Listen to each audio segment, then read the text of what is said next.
ସାଙ୍ଗମାନେ ଢେଙ୍କାନାଳର ଲକ୍ଷ୍ମୀ ପୂଜା ଦେଖି ଗଲେଣି ନା ନାହିଁ? ଯେଉଁମାନେ ତ ସବୁ ଢେଙ୍କାନାଳର ସେ ଦେଖି ଯାଇଥିବେ, ଆଉ ଢେଙ୍କାନାଳ ବାହାରର ଯେଉଁମାନେ ସେମାନେ ଦେଖିଛନ୍ତି ନା ନାହିଁ? ଯଦି ଦେଖିନାହାନ୍ତି ଆପଣମାନେ ମୋର ଫୁଲ୍ ବ୍ଲଗ୍ରେ ଯାଇ ଆପଣମାନେ ଦେଖିପାରିବେ। ମୁଁ ମୋର ଢେଙ୍କାନାଳର ଲକ୍ଷ୍ମୀ ପୂଜା ଭିଡ଼ିଓ ଅପଲୋଡ଼ କରିଛି। ଆଉ ଢେଙ୍କାନାଳ ଲକ୍ଷ୍ମୀ ପୂଜା ବହୁତ ସୁନ୍ଦର ହୋଇଥିଲା। ଏ ବର୍ଷ ସବୁ ତୋରଣ ବହୁତ ସୁନ୍ଦର ହୋଇଥିଲା, ତା ସହିତ ଚାନ୍ଦି ମେଢ଼କୁ ସୁନାର ଆଭୂଷଣ ମା' ପୁରା ଝଲସୁଥିଲେ।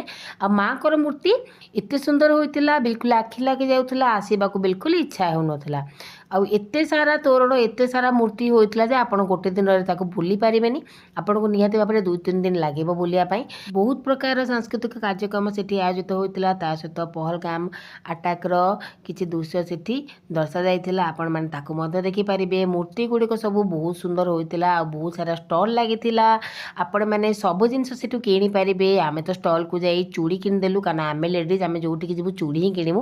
ଚୁଡ଼ି ଦେଖିଲେ ଆମକୁ ଟିକେ ଲୋଭ ଲାଗେ, ତ ସବୁ ଜିନିଷ ମିଳୁଥିଲା। ଆପଣମାନେ ଯିବେ ନା, ଆପଣ ଖାଲି ହାତରେ ଆସିବେନି। ସବୁ ଜିନିଷ ଠିକ୍ ଠାକ୍ ପ୍ରାଇସ୍ରେ ମିଳୁଥିଲା, କିନ୍ତୁ ଯେହେତୁ ଆମେ ଫାର୍ଷ୍ଟ ଦିନ ପଳେଇଥିଲୁ ତ ସେ ଟିକେ ରେଟ୍ ଚଢ଼ା କରୁଥିଲେ।